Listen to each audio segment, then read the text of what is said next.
Bom dia, meus amores do quarto ano, como é que vocês estão? Estão bem?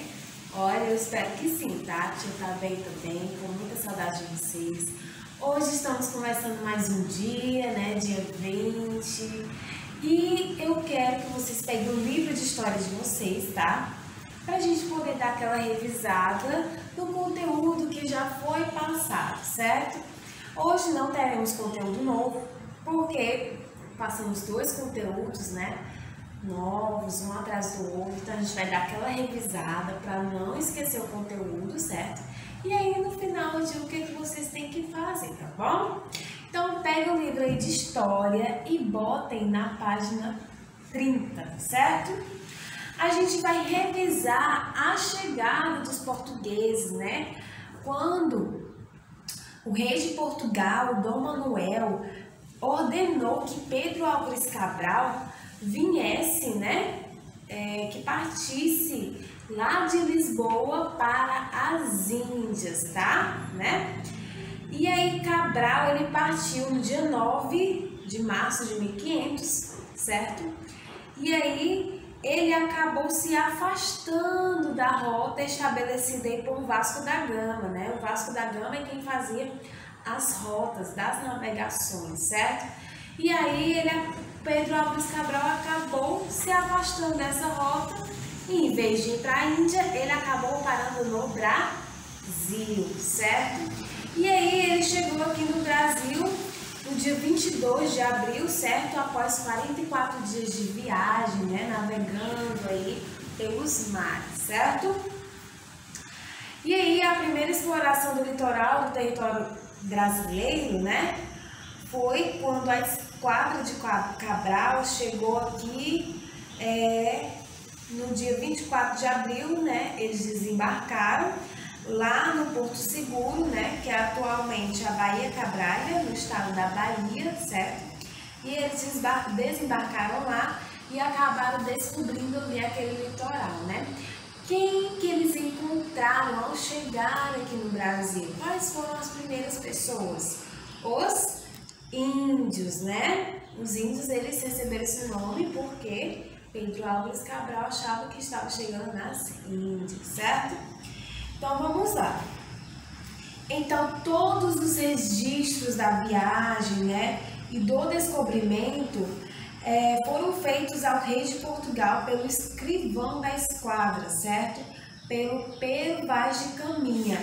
Ele que descreveu todo o trajeto, o que foi que aconteceu no trajeto, o que foi que eles descobriram quando chegaram aqui no Brasil, né? Quem eles encontraram, certo? Então, tudo isso foi descrito por Pero Vaz de Caminha e entregue em carta, né? Porque naquele tempo não existia e-mail, não existia celular, então eles escreviam em cartas e mandavam para o rei de Portugal. Para o rei de Portugal ficar totalmente atualizado, né, do que se passava ali, tá certo? E aí, como Portugal era um país católico, né, o pessoal gostava muito da igreja, era um país católico, eles realizaram uma primeira celebração, certo? No dia 26 de abril, a primeira missa, certo? No Brasil. E aí eles realizaram essa primeira missa aqui. O Tratado de Tordesilhas, que a tia já explicou, né? É o Brasil que... Quem queria dominar as terras do Brasil? Era Portugal e Espanha, né? Portugal e Espanha eles estavam brigando pelas terras do Brasil. E aí foi dividido, né? Esse lado aí, marronzinho claro, era do domínio espanhol. E esse lado rosa é do domínio português, certo? E aí teve outros países também que queriam entrar aí nessa guerra também, nessa disputa, né, pelo Brasil, né? Só que eles desconsideraram, né? Não foi justo o acordo e aí eles acabaram partindo, certo? Que foi a Inglaterra, a Holanda e a França, tá? E aí eles contrabandearam a maior riqueza da nossa terra. Qual era a maior riqueza, hein, da nossa terra naquela época? É uma árvore. Como é o nome dessa árvore? Pau-brasil, certo? Então, eles contrabandeavam em forma de vingança, vamos dizer assim, tá? E os nossos nomes? Vira aí a página para a página 31. Quando o Cabral ele chegou aqui no território, certo? Foi dado um nome. Quem se lembra desse nome? O primeiro nome dado por Cabral foi Terra de Vera Cruz, né? Terra Vera Cruz. Então, esse foi o primeiro nome que o Brasil teve, certo? E aí, Caminha, né? Escreveu as cartas ao rei chamando, em vez de terra, ele escreveu ilha, né? Ilha de Vera Cruz. E aí já vai o segundo nome, Ilha de Vera Cruz, certo? No dia 2 de maio, a esquadra de Cabral, após a celebração de uma segunda missa, onde deveria manter o comércio, né? Eles continuaram seguindo viagem para as Índias, certo?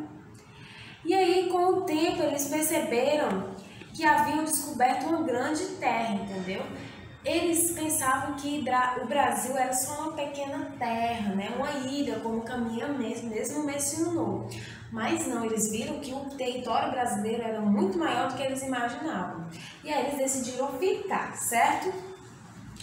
E aí passaram a chamá-la de Terra de Santa Cruz. Olha aí, um terceiro nome, né? E aí, com o passar dos anos, a madeira, né, que é o pau-brasil, do qual se podia extrair uma tinta forte, né, de cor brasa, né, daquela cor bonita, passou a ser matéria-prima de grande valor. Então, esse pau-brasil eles tiravam daqui e era exportado com um valor muito mais valioso, certo? Muito mais caro, tá bom? E aí, mais à frente, né, quando o Dom João VI trouxe a corte portuguesa ao Brasil, mudou o nome das terras de novo para Reino Unido de Portugal, Brasil e Algarves. Mas tinha que nome grande, né? Até agora, o Brasil aí já recebeu 4 nomes, né? E então, por último, com a independência do Brasil em 1822, esse nome aí começou a ser modificado novamente para a República Federativa do Brasil, que aí é válido até hoje, tá certo? E aí vocês fizeram a atividade, tá bom? Vamos agora para a página 33, que foram os períodos históricos, né? Teve os primeiros anos de domínio português, né? Onde Portugal, eles vieram para o Brasil, continuaram aqui no Brasil, souberam, né, do território brasileiro que ele era muito maior do que já havia apresentado, certo? E aí eles começaram a fazer o comércio aqui. Já que estamos aqui, vamos fazer o comércio, vamos fazer o dinheiro circular para que nós fiquemos mais ricos, né? E aí eles começaram a mapear as costas brasileiras, certo? E estabelecer feitorias. Eles começaram a estabelecer territórios, certo? Português. Aqui é o meu território português, mas por que eles fizeram isso? Para os franceses não invadirem as terras brasileiras, certo? Porque os franceses queriam também tomar as terras brasileiras, tá bom? Nessa época, né, o Brasil, ele trouxe as primeiras mudas de cana-de-açúcar, tá? E o seu cultivo se desenvolveu em toda a faixa litorânea, né? Todo o cultivo da cana-de-açúcar foi perto do litoral, perto do mar, tá bom? E aí, durante muitos anos, houve uma grande disputa com os franceses. Só que aí os franceses, né, acabaram perdendo e foram embora para a sua casinha, onde eles nunca teriam, né, saído de lá, tá bom? Então, teve também o período colonial, né? O período colonial, ele foi marcado muito pela valorização da produção de cana-de-açúcar, como a tia já tinha dito para vocês. Naquela época, o açúcar, quem podia tomar açúcar eram os ricos, né? Quem tinha muito dinheiro, o açúcar era muito caro. E o açúcar não era vendido em qualquer canto, né? Como hoje. O açúcar hoje é vendido nos supermercados, nas bodeguinhas, né? Da esquina da nossa casa. Mas naquela época o açúcar ele tinha muito valor. Então ele era vendido em farmácias e por um peso muito mais caro, certo? Por um valor muito mais caro, tá bom? E aí a cana de açúcar, né, ela foi uma cultura muito responsável pelo povoamento do litoral brasileiro. Quanto mais plantações de cana-de-açúcar tinha, mais pessoas trabalhavam ali e mais famílias começavam a morar naquele território próximo ali, certo? Então foi muito importante para o povoamento também, tá? E não só na cana-de-açúcar que teve, mas também a criação de gado e a produção de café também, que vocês vão estudar mais lá na frente, que foi muito importante também a produção de café, certo? E também tivemos o período imperial. O que foi o período imperial, né? Foi marcado pelo império, por reis, certo? Que é eles que dominavam aqui o Brasil, certo? E aí, com a chegada de Dom João e a corte portuguesa em 1808, iniciaram-se várias mudanças políticas, né? Dom João VI, ele trouxe várias inovações para o Brasil, né? Aqui no Brasil ele começou a ter bancos, né? Arquivo militar, fábrica de pólvora, instalações como escolas, né? Escolas médicas, certo? Museus, bibliotecas e várias outras coisas, certo? E aí temos aí na foto aí o Dom João e a princesa Isabel, né? No período imperial, que foi um período relativamente curto, né? Fatos marcantes aconteceram em nossa monarquia. O regime de governo que o poder é exercido por reis, né? Quem tinha o poder é reis. Hoje é assim? Não. Quem tem o poder é nós, né? Nós da sociedade temos o poder.